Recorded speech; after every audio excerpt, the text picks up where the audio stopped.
есть, ну, там же очень сильно все поменялось, то есть в то время, то есть ты как бы... Или поначалу не так было? Ты знаешь, честно говоря, не могу сказать, что для меня что-то очень резко поменялось в момент, когда в Москве случился этот тот самый вот слом, да, вот этого, и Союза не стало. А в 91 году вы создаете опять свою группу вместе с Дмитрием. Это у нас группа Регент, получается. Ну, Регент, да. Регент. Да.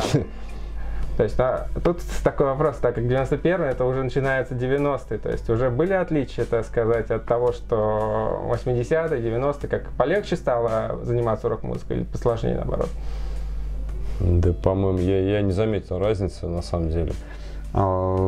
Как-то, да, конечно, было ощущение, что это еще до развала Союза уже там как бы Горбачев запустил эту историю там с перестройкой, с гласностью, да, и когда было ощущение того, что занавес приоткрылся, и хлынуло там на самом деле очень много разной музыки, много разного видео. Это было круто. Вот это вот был большой плюс того, что мы получили в то время вот от перестройки, от гласности Горбачевской, да. Вот, в принципе, поэтому хочу сказать, что уже к моменту распада Союза, в принципе, вот эту порцию такого какого-то свежего воздуха, по крайней мере, связанного с музыкальной историей, да, с музыкальной темой западной, видео, записи различные, там, журналы всякие зарубежные и так далее. Это уже было, честно сказать. И поэтому в момент, прям вот точка распада Союза, я не могу сказать, что она сильно как-то на нас повлияла. Вот, тем более, что в то время мы были такие достаточно, ну, скажем, такими буревестниками, мы были революционерами, ну, как и все, в общем, молодые люди, как и сейчас нынешние рэперы там и так далее, да. И поэтому для нас это было, ну, наоборот, даже как-то нам было весело от этого. Вот, это сейчас мы сможем пересматривать кто-то, многие там, да, вообще хорошо ли это было или плохо ли, мнений много разных. Но для нас это тогда было так, наверное, да, эгегей, коммунизм разрушили. То есть, ну, получается, вот на пик это у нас вот как раз 89-90 год. Да. И всему пришел конец вот с путчем. Пришел конец молодежному центру и клубу. И, в общем, ребята там начали разными вещами заниматься уже. Коммерцией, да. Вот, кто куда.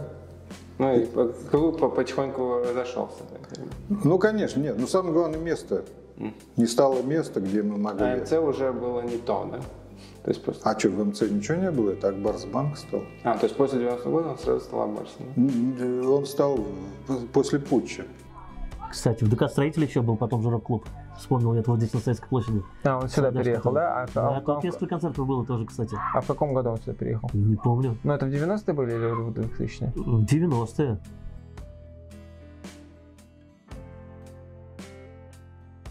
Все утухло, потом одна девушка там подняла это дело, потом опять утухло, и потом мы уже как-то не отслеживали, начались 90-е, я уехал в Питер, там, скажем, работать там, и вообще там все разъехались, кто куда у нас, ребята разбежались. А Колоколова не заставали? Он не был руководителем? Ну, Колоколов это просто дискотечник, не больше. Не, ну он-то просто говорил, что типа я был в конце 80-х как бы руководителем рок-клуба. Не было такого? Никогда он не был. Он человек высокоамбициозный, он закончил институт культуры по направлению, по-моему, конферансье. И на наших концертах он часто типа был ведущим. Ну, так как он поговорить вроде как может, любит, и все говорят, ну ладно, пускай Колоколов идет, там все такое. Да, ну не на всех, но на многих. Ну, конечно, ему, наверное, хотелось большей славы.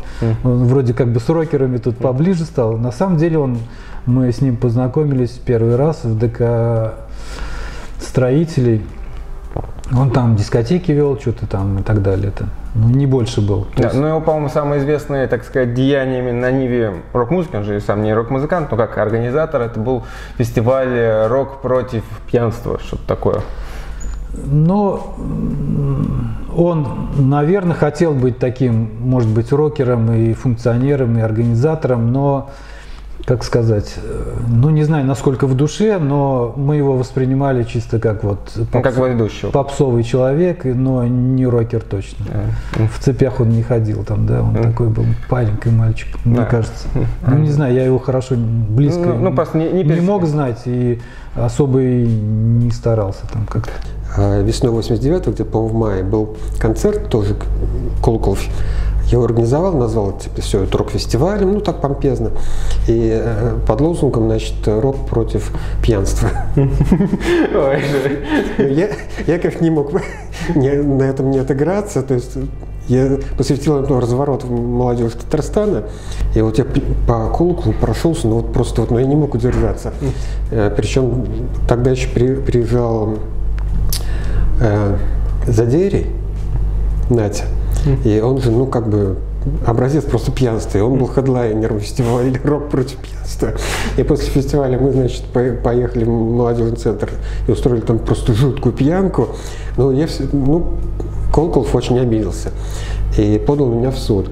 Сейчас я понимаю, почему он обиделся, потому что не так просто организовать фестиваль, выбить там, я не знаю, какие-то деньги, да? Да, тут еще... Но наверняка ему какой-нибудь там комитет комсомола дал деньги под то, что это рок против пьянства, да. А я тут все это вот... Нет. Мало того, что извратил, но еще я сфотографировал, когда там все пьют, просто все угорали. Вот. И он подал в суд, но я думал, что он как бы не так сильно обидится, но вот он... Что-то он сильно разобиделся. Сильно обиделся, да. Кстати, в то время, ну, понятно, вы ездили вот в Самару, а в Казани вот какие известные фестивали были? Фестивали были в Казани, в Нижнекамске, по-моему, в Челнах. В Казани был «Укол». Это Колоколский тоже? Да, Колоколский. Да. Вот. Я сейчас вот так вот пытался тоже вспомнить. У меня такое ощущение, что кроме Валеры с рок-музыки вообще никто ничего не делал. То именно вот в 90-х, середине? Да, в середине 90-х, может быть, в начале я не отслеживал. В середине, да, 95-й, 6-й, наверное, 7-й.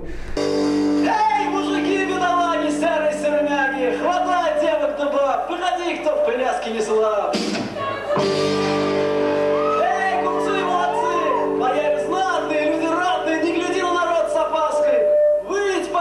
Скоморохи пляской. Хороши ли блохи? Играй для всех, скоморохи!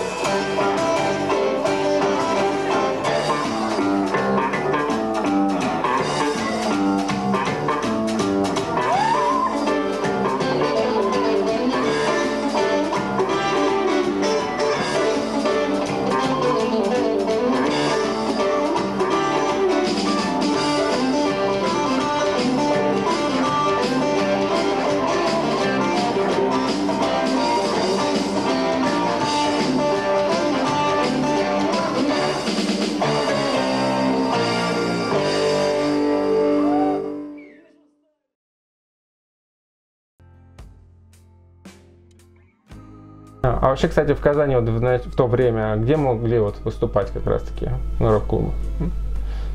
Да и рок-клуба-то не было уже в то время, совсем никакого. То есть его уже... Совсем не было вообще. Не было уже его. То есть как объединение он уже пропал. Да. Вы, кстати, свой первый концерт же, как Регин, давали как раз-таки на годовщине смерти Бакунина. То есть вот тогда еще рок-клуб еще существовал, вот на этом, так сказать. Если это вот этот концерт, то я помню, конечно. Там была очень интересная, смешная такая история. Там нужно было всем под фонограмму спеть. Всем? Да, всем абсолютно. А у нас не было фанеры. Мы записали минусовку. То есть я пел вживую, и потом это не прошло, потому что не смогли записать голос. Они все пытались прям записать, чтобы это концерт? Ну, они пытались, но у них не получилось. Ничего интересного нет, это так было весело. Ну, понятно, в 90-е как бы время такое, что заставляли петь под фонограмму, даже когда ты с этого не хочешь. Ну, да, наверное, я не знаю. Нам сказали, да, я помню, там еще Кукикилай был, еще кто-то был. Там много было народу, короче, так ведь это было интересно все. Но Они сказали, у вас нет нормальных тогда? Нет. Ну, с минусовкой пришли. Я говорю, давайте я спою вживую. И вживую как бы спел, но это не вошло в аналы, скажем так. К сожалению, в Казани музыканты как-то всегда вот так разрознены. Вот, время от времени кто-то их формировал в какие-то такие вот кучки за счет там площадки какой-то, за счет фестиваля какого-то. Но вот так, чтобы сказать, что да, я такой-то, и я там в течение стольких-то лет действительно у меня был рок-клуб. Та же самая, вспомнить там рок-капеллу, например. Очень крутое место, да, было, то есть где тоже тусовались музыканты, репетировали, проходили концерты и так далее. То есть вот каждый из этих, думаю, деятелей, как Валера Колоколов, как Шашорин, да, как тот же самый Гарбузов, да, Олег, они могут, каждый из них, в принципе, может сказать, вот в такие-то годы, в принципе, я и есть рок-клуб. А в Казани потом вот как регент в каких местах самых знаковых выступали? Мы у Шашорина выступали много. Рок-капелла. Да, в рок-капелле много выступали. Ну, наверное, в это же время, когда тренировались, наверное, в рок-капелле где-нибудь. Рок-капелле, да, именно там и репетировали, да. У меня, конечно, неоднозначное отношение к этому заведению. Вот. Но, тем не менее, это было, наверное, единственное место, где действительно можно было репетировать за какие-то там гроши. Вот. И второй диск мы именно в рок-капелле записали, который назывался Moment of Joy.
А как вообще появилась идея создания рок-капеллы? Я уже работал на заводе после окончания института конструктором. И случайно как-то... У меня была аппаратура всегда, я всегда делал аппаратуру. У меня была в институте своя аппаратура. Я где-то покупал динамики, сам делал ламповые усилители, собственно, и до сих пор их делаю. И я женился, тут вроде как надо заканчивать, становиться обычным обывателем, простым советским человеком. И случайно я не знал, куда девать эту аппаратуру, случайно там через знакомых, каких-то там дальних родственников, мне сказали, что есть подростковый клуб. Он в то время принадлежал как ЖЭУ, то есть ЖЭУ им занимался. Я туда эту аппаратуру привез, познакомился с директором этого подросткового клуба, а потом устроился туда уже в качестве совместителя, еще работая на заводе. И так потихонечку, полигонечку осел там. Помещение уже перешло под эгиду города, под объединение «Подросток». И я там, собственно говоря, старый директор ушел, я стал новым директором. Вот вы помните, мы говорили по поводу репетиции. Вы, например, была такая, например, база вот рок-капеллы Шашорин, мы с ними как-то контактировали в то время? Они немножко позже появились, насколько я знаю. Нет, мы в то время уже, ну я не знаю, какие годы, мы как-то находили, почти в каждой школе была своя маленькая база репетиционная. Шашорин, наверное, что сделал грамотно, так это он смог это поставить на поток. То есть, если мы звонили друзьям, можно у вас в школе порепетировать там-то, там-то, в такое-то время, он сделал это все четко, график, видимо, оплата какая-то за репетицию. То есть он более...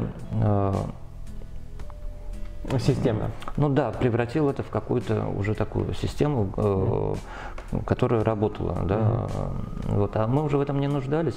Молодые группы, конечно, которым было неизвестно. Нам уже было достаточно попросить, у нас были связи, или там, попросить организаторов концерта. Мы хотим вот на аппарате там, устроить саундчек и таким образом порепетировать.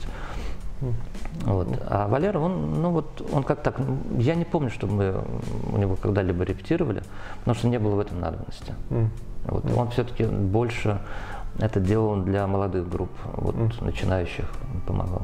По поводу того, что из себя представляла рок-капелла, то есть там могли выступать только казанские группы или были какие-то все-таки иногородние артисты тоже? Вот понимаете, рок-капелла это было настолько маленькое помещение, сейчас даже вспоминаешь, но, грубо говоря, в фойе мы там организовали такой небольшой залик, там еле там умещалось 20 человек, грубо говоря, в этом залике, со сценой.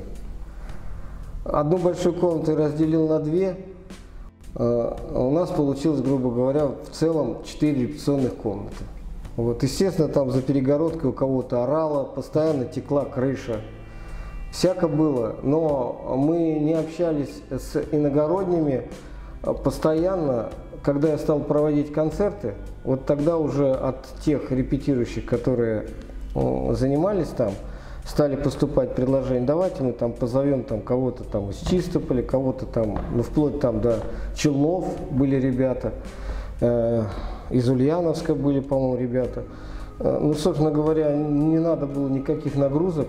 Их же надо где-то было кормить, чтобы они где-то переночевали. И в данной ситуации как-то это было легко и понятно, потому что это не массовые какие-то были мероприятия. Но имеется в виду не сложные с точки зрения, ну что ли, вот бюджета. Как если бы, например, когда я уже в кафе привозил людей, которые требовали там... Ну это уже райдер, это уже немножко другая история. Да. При этом, я так понимаю, что параллельно с Колоколом еще и рок-капелла какое-то время там они были. Шашорин, что в 90-х просто у нас басист, у него играл, там занимался, да, он говорит, что в 90-х было. Там, собственно, и Влад Листков тоже играл. И еще, там много кто оттуда начинал, из рок-капеллы. Ну, то есть 90-е тоже такое. Кузница кадров, да. Я, конечно, могу ошибаться, но вот я примерно вот так помню. Ну, примерно получается, в 90-е это вот Валерий Колокол и Шашорин, они, так сказать, так сказать, были, ну, какая-то локомотивами в некотором роде, или как-то, или помогали развивать это все. Колокол больше все-таки как-то продюсер, наверное. То есть вот вы сказали, он же продюсировал, да. Точно, это же был продюсер, то есть, причем как бы, ну, он тоже каких-то денег там не зарабатывал с этого. Да. Вот. Шашорин, он больше, наверное, все-таки занимался подготовкой кадров, то есть они, может, все занимались там. Ну, там сейшн, то есть это следствие, да. То есть они как бы... Они такие все, они вот в себе долго варились, вот, и потом уже как-то...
Я же, собственно говоря, какую политику избрал?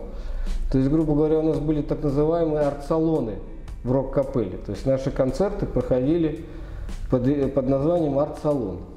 Ну, салон это как раз мини-фестиваль. Да, да, где вот художники приносили свои картины, даже там пару раз поэты выступали там. То есть это был такой вот творческое коллаж такой, да, творческий, где там могли все прийти, выступить, спеть песню даже одну, там один человек играл там под магнитофонную фанеру там на гитаре. Там всяко было. Там было интересно. Это было, в общем-то, по моему мнению, ну, я еще там помоложе был, естественно, как-то воспринималось это более восторженно, чем сейчас, но тем не менее это благодатное время было. И гитары, которые я делал, я на них выступал, собственно говоря. А группы у меня были разные, мы аранжировали классическую музыку. Вплоть до того, что с нами там, например, профессор консерватории выступал, там, или певица из хора оперного театра. Какая атмосфера там была? Там же такое небольшое помещение же было, по-моему, там как типа только все свои, получается, не концерты. Ну, концерты-то он организовывал все равно. Валера, он делал нормальные такие концерты, он, то есть как бы где-то снимал там, я не знаю, помещение в совсем других местах. Да, я там делал акустическое еще свой какой-то концерт в Рукополе, в Рукополе. Там какой-то сарай или что, и какая-то пристройка была. Это на Большой Красный? Ну да, на Большой Красный, там какая-то такая... Не знаю. Но мы сами в Рукополе не состояли никогда. Это... Но выступали. Но выступали там, да. То есть там конкретно мы особо не выступали, в самой Рукополе. Да там, собственно, и негде было выступать-то особо. А вот то, что Шашорин организовал, ну, там, да, там мы выступали. На этих концертах мы были.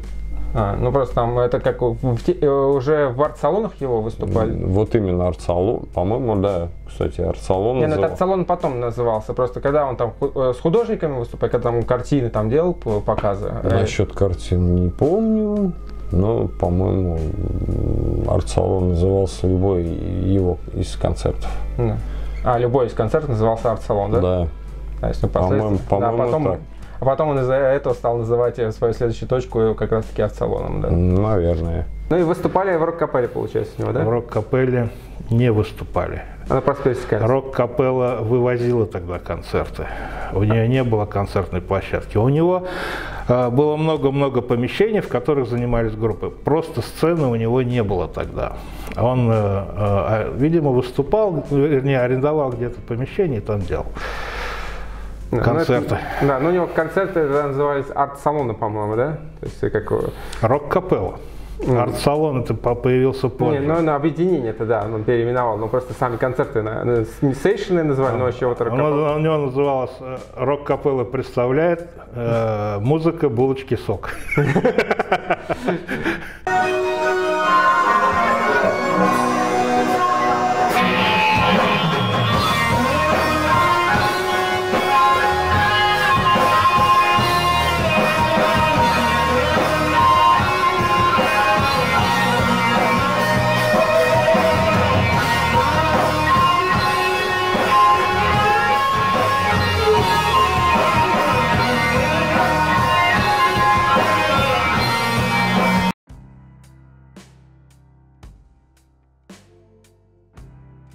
А в начале 90-х как с тусовкой пересекались, то есть там на концерты, на сейшн? Нет, это все это началось в 92-м году я закончил школу. В 93-м году я поступил в институт, и в процессе подготовки к поступлению в институт я познакомился с человеком по имени Адель, по прозвищу Танк. Он был огромный, как сейчас я. Вот. И он, в общем-то, меня, можно сказать, пинками запихал в это все. То есть, и вот где-то с 93-го, с 94-го года мы начали посещать все эти мероприятия. Был такой завод ЭВМ, сейчас это ICL, на компрессорном заводе, у них был концертный зал.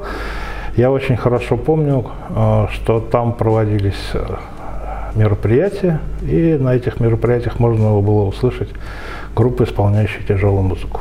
То есть это вот было такое место, где именно металлисты, получается, концентрировались? Не только. Раньше ведь, я не скажу, что была какая-то, как было какое-то деление. Вот здесь играет рок, здесь играет джаз, здесь играет хэви-метал, а здесь играет трэш.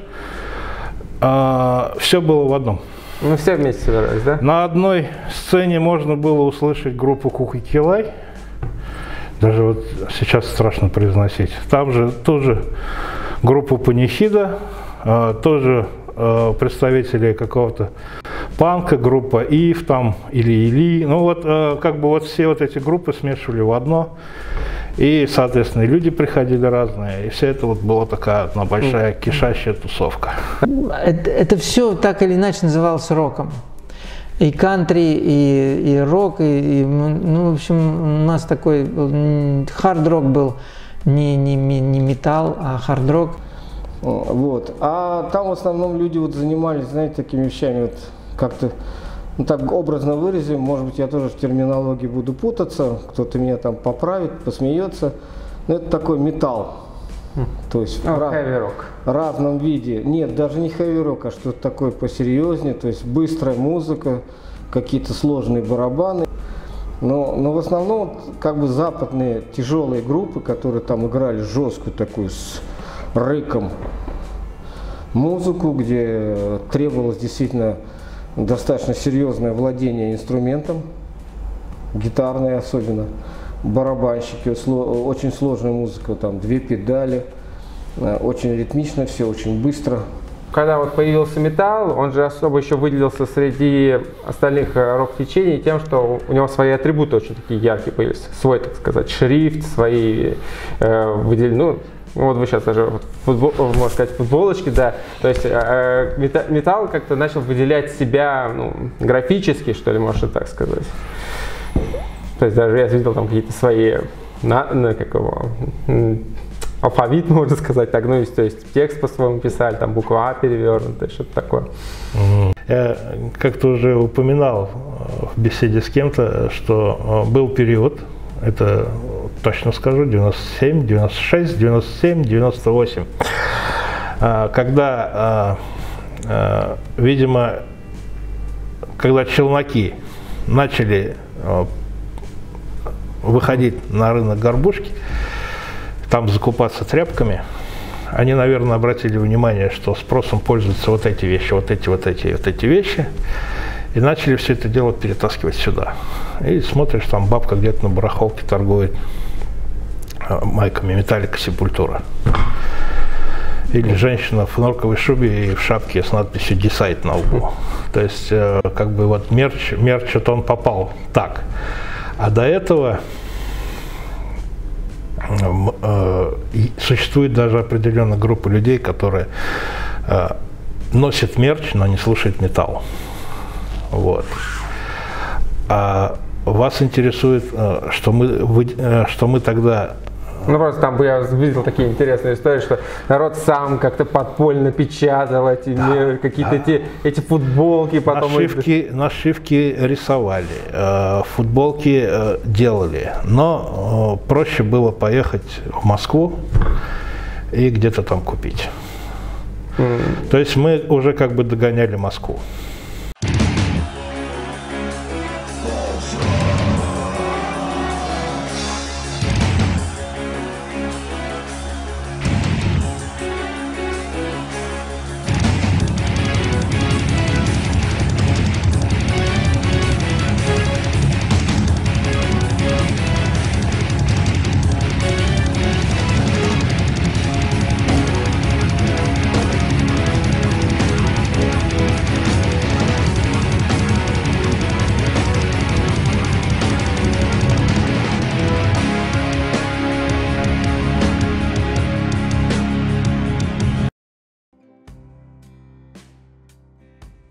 Кстати, вот когда вы начинали заниматься металлом, он же у нас в таком был, скажем так, в подпольном состоянии, то есть андеграундный, можно сказать. То есть.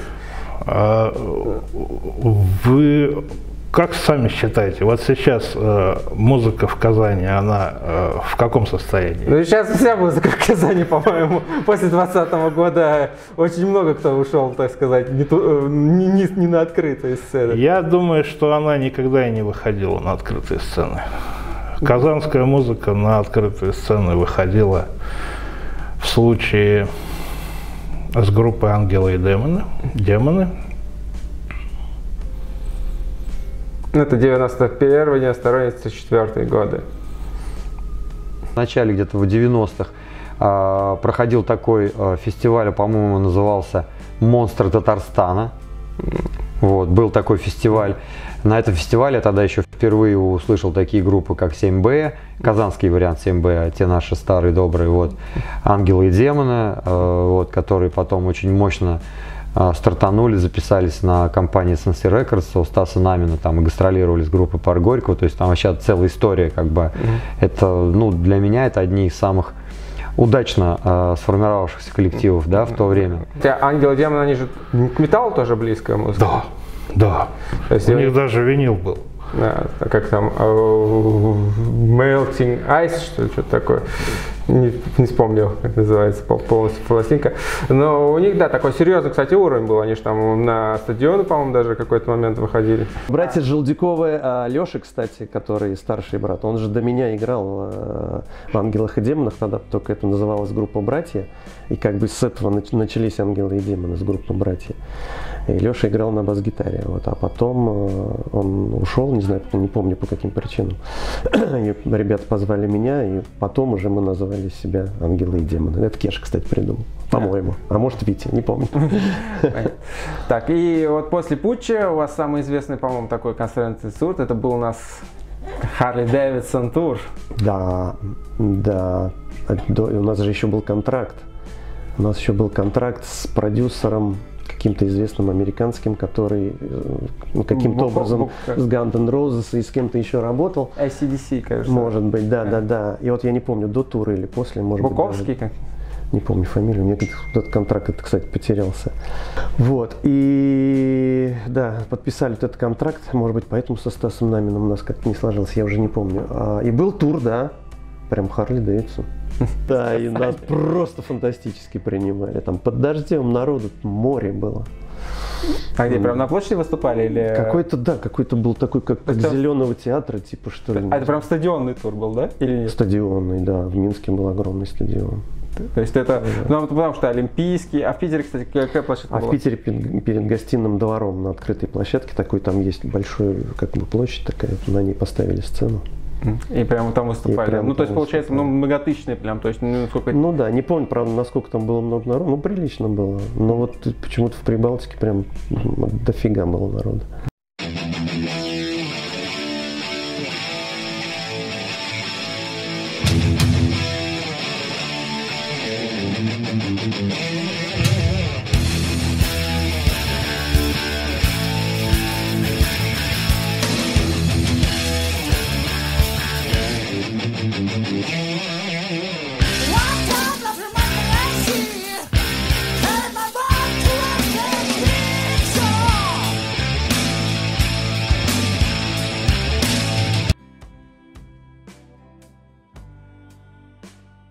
Проблемы нас эти тоже коснулись. Уличные молодежные банды. Я тебе должен сказать, что эти проблемы коснулись всех, кто занимался чем-то в сфере шоу-бизнеса. У всех была крыша, и в молодежном центре была своя крыша. И были свои бандиты, которые решали проблемы и так далее. Но получается, что у вас тогда второй ваш альбом, он вышел раньше, чем первый. Так, в 99-м он вышел, да. Причем он тоже интересно выходил. Люди, которые, так скажем, связаны с ОПГ, сделали мне протекцию и буквально перли, значит, в коробках этот диск из Москвы. Потом мы все дружно собирали все это в коробке в Казани. Вот, Moment of Joy. Мы как раз вот его записывали в рок-капелле. А вы, кстати, стали же организовывать концерт не только вот свои, там, как в 95-го, что ли, года начали организовывать еще концерты по городу? Ну, это Феникс, ты имеешь. Ну, то есть только в Фениксе именно самом, да? Да, Феникс — это кафе на Дель-Кутуэ. Я живу там прям буквально через дом.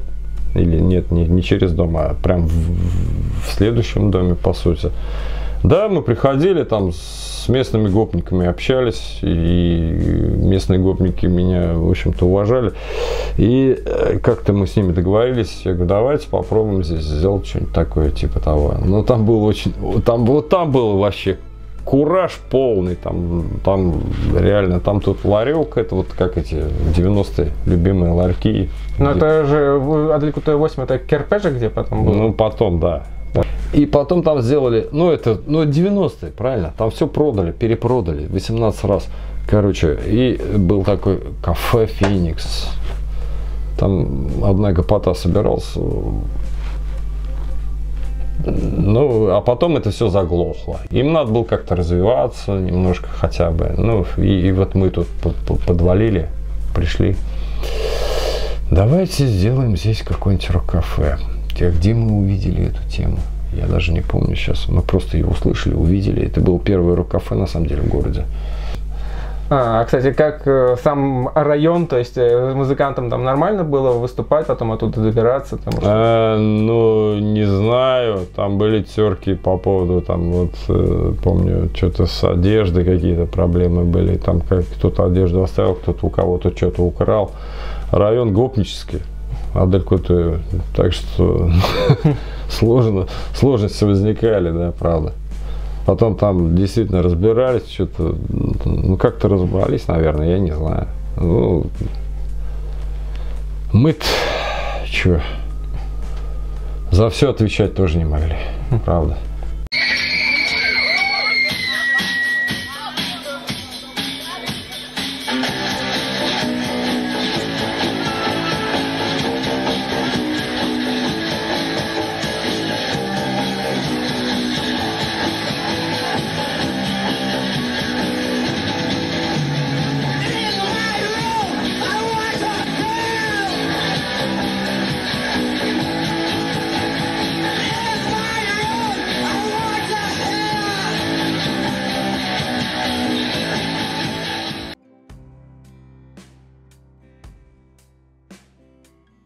Мы не скажем, что вообще продюсеры это были проблемой на самом-то деле в некотором роде.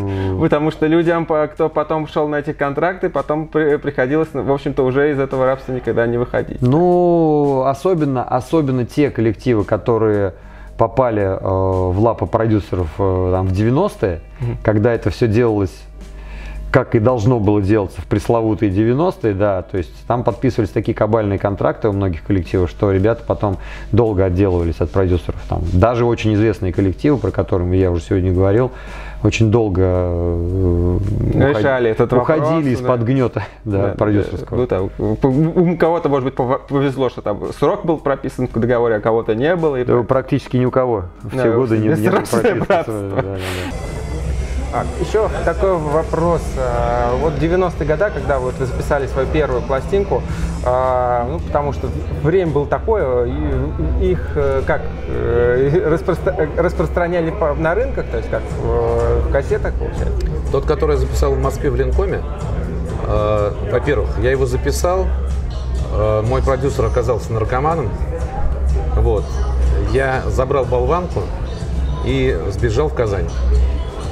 Потому что он хотел, чтобы я остался в Москве, чтобы у меня, работали музыканты из Коррозии Металла. В общем, это все было смешно, у него крыша поехала. Дай бог ему здоровья в любом случае. Хотелось еще один такой момент вспомнить, потому что Валерий Шашорин вспомнил. Я понимаю, что у него была такая весомая роль именно для начинающей группы в 90-е годы. Да, у него была. То есть, как... Но мы не начинающая группа, у нас с приглашенными тоже. У нас все время какая-то была такая тенденция, что мы приглашенные куда-то. Мы так съездили на Свердловский фестиваль, мы также были тоже у Шашорина постоянно приглашенной группой, потому что мы сами по себе были. У нас не было никаких этих кураторов никогда. Ну, то есть не было продюсеров, по большому счету. И кураторов не было. Я бы не сказал это продюсерством, это назвать сложно, но и у нас и кураторов не было. Как Шашорин там кураторствовал там над теми же самыми, вот, как, господи, у нас это, панихиды, там вот эта вся вот команда, там такие, у нее там куча целая была, господи, трамвай, панихиды, вот это все кураторство, это Шашоринское было. А мы-то нет, мы со стороны приходили, он нас просто приглашал. Мы там выступали так только. Ну и Колоколов тоже, получается, был таким куратором. Колоков не был куратором, он просто был продюсером. Вот его можно назвать продюсером. То есть, можно сказать, это первый казанский продюсер рокеров? Да, в принципе, да, наверное. Он что-то там пытался, пыжился, в итоге куда-то пропал.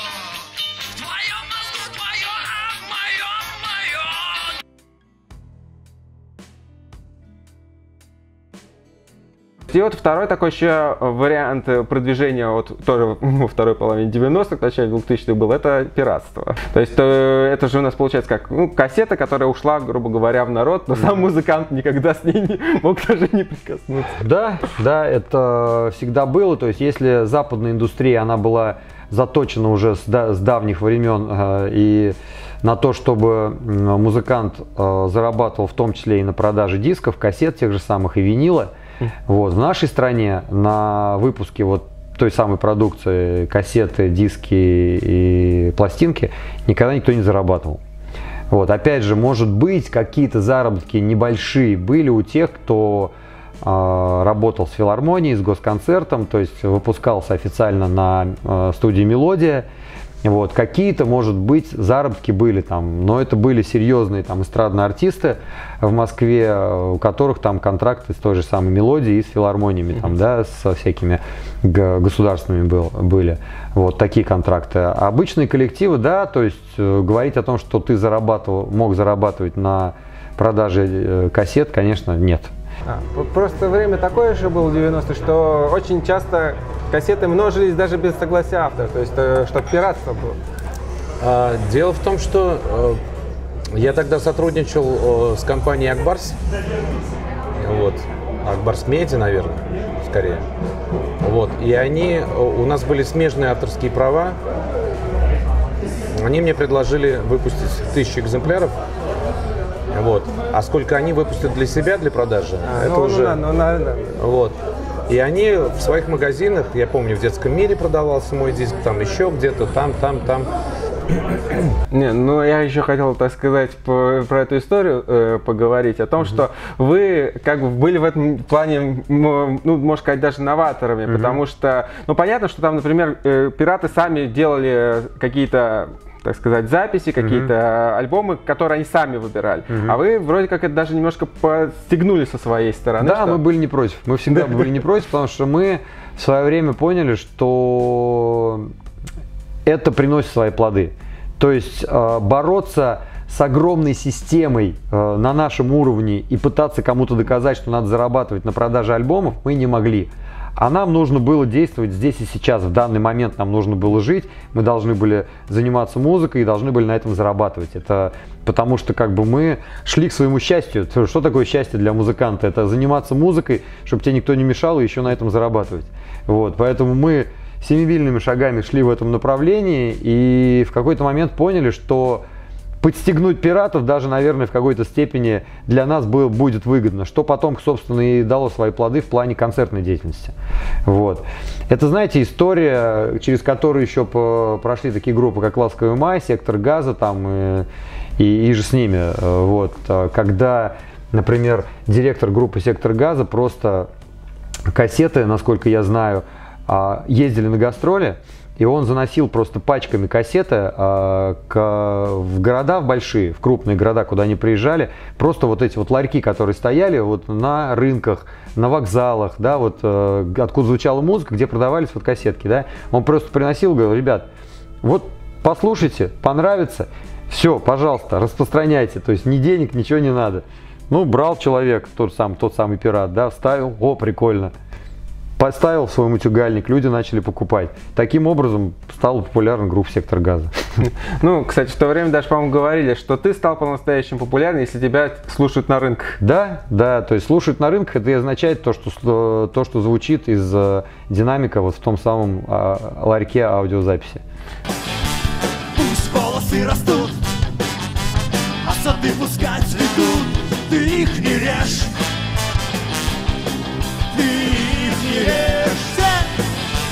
Пусть люди говорят, пусть хвалят и бронят. Все это ложь, все это ложь. Ты знай себя, иди, потому что впереди глядишь,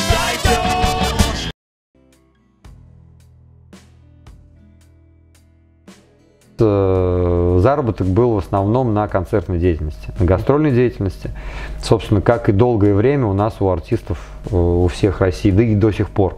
Это все продолжается. Единственное, что вот сейчас только наша индустрия, наверное, последние лет 5 дошла до того уровня, что вот тому показатели наши новоиспеченные все там хип-хоперы и рэперы, да, которые научились зарабатывать в интернете. Научились зарабатывать на стримах, на скачивании их песен там и так далее. Вот. У рокеров, кстати, с этим до сих пор еще проблемы. Рокеры до сих пор выпускают свои альбомы и едут в тур, зарабатывают себе на жизнь. Вот, да. Но хотя как бы сейчас многие уже более продвинутые научились пользоваться интернетом и правильным образом там все это дело оформляют. И как бы на скачиваниях и на определенных стримах они, конечно, зарабатывают. Вот. Вот только сейчас у нас это началось. А западная история уже со времен там Элвиса Пресли и Битлов уже зарабатывали на продаже альбомов своих. В кабаках, когда вы начинали, тогда там было очень, наверное, весело играть, да? Да, в кабаках всегда весело. А уж в конце 90-х, начале 2000-х там вообще веселье было. Вот. Ну, то есть, нет, это в том плане то, что ты должен все равно как бы соответствовать какому-то уровню, должен уметь в любой момент собраться, вот, и сыграть хорошо, качественно. Вот. Чтобы никто ничего не заподозрил. Что все нормально, все правильно, все хорошо. То есть, там, тем более, может быть, где-то адаптироваться под аудиторию. То есть иногда приходилось, да, потому что бывает контингент разный. То есть бывает такое. Собственно, все профессиональные музыканты, они вот так вот, кабацкая ветвь и академическая ветвь. И они, значит, этих мучают там, начиная с музыкальной школы, музыкальной училищной консерватории, там вот это. Они выходят. В кабаке то же самое происходит.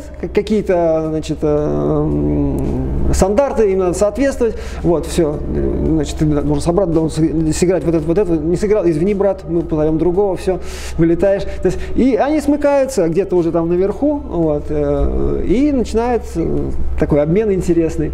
Вот, потому что, когда у нас Андрюха же у нас консерваторист, вот, на аккордеоне. Вот. А кто-то, вот я, допустим, как бы вот у меня кабацкая школа еще, кто-то тоже, кто-то серединка на половинку там. До 99-го года был и Шершеляфан, такое стриптиз-заведение. Такое больше как богемное немножко такое. И вот, дело в том, что начались такие клубы, где мы начали какие-то копейки получать. То есть до этого мы выступали бесплатно на всяких сессионах, там, на прочее.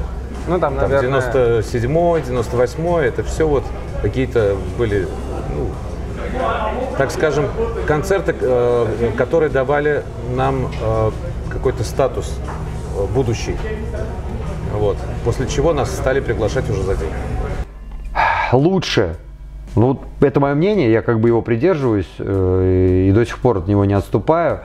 Лучше, если, скажем, музыкант в свободное от своего авторского творчества времени занимается не тем, что он там работает грузчиком, сторожем там, или дизайнером, там, кем-то еще, не знаю. Там.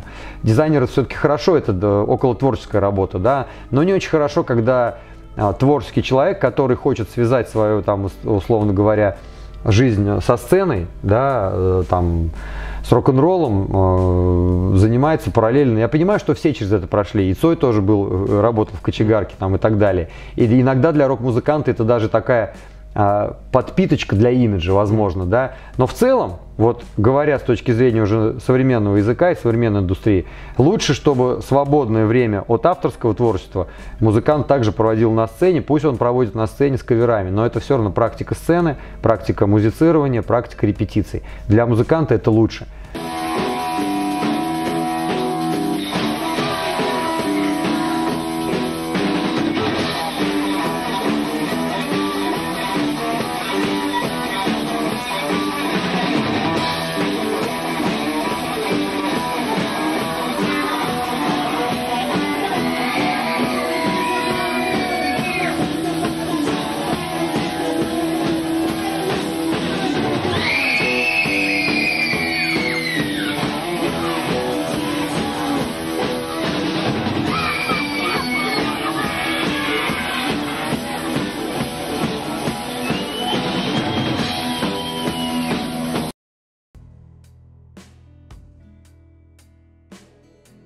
Ну, естественно, платили всем деньги, там, все такое, сами бесплатно выступали все.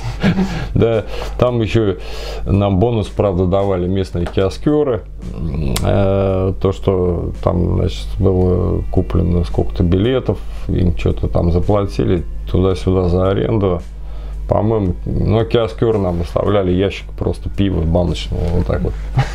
Нормально. Работали за пиво, да? Ну, в принципе, да, там пацаны приходили, музыканты, говорят, ну, а давайте мы у вас выступим. Мы говорим, да не вопрос, ну, блин, мы вам... Денег-то вообще никто не просил в то время, ну, в общем-то. Но зато там была такая очень хорошая атмосфера. Атмосфера была полностью угарная. Она хорошей ее назвать тоже сложно, но угар был исключительный просто.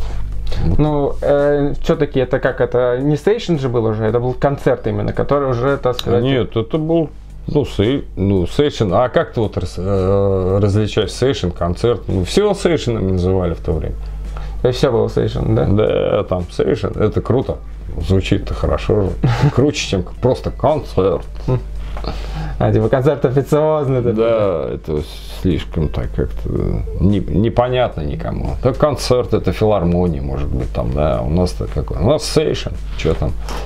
Ну, нас несло, вот как несло, так и несло. Мы больно так подгребали по течению. То есть как-то оформить это все, направить как-то вот в одно русло.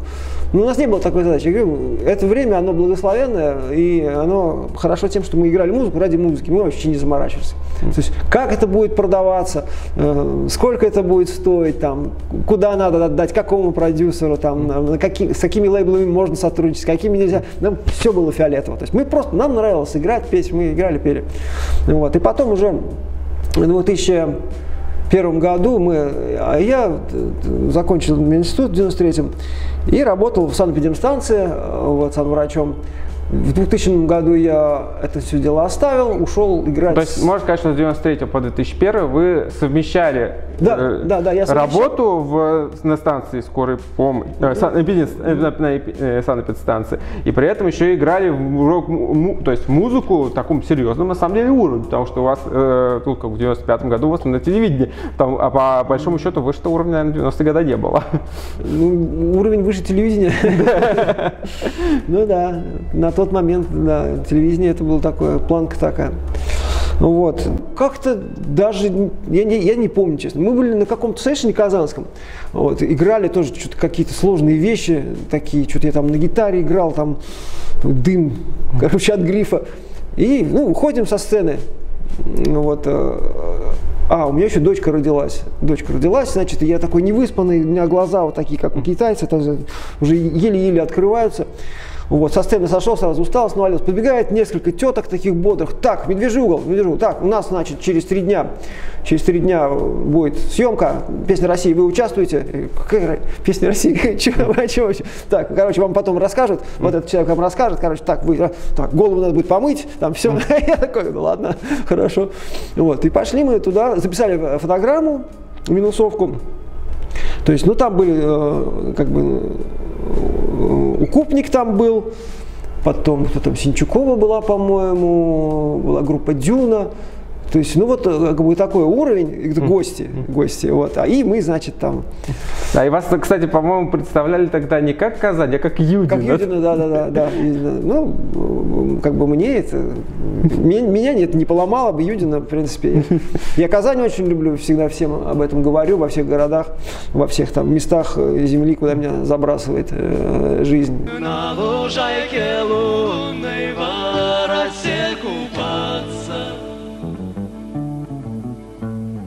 Лучше в шкуре серой, чем в парче да шелке.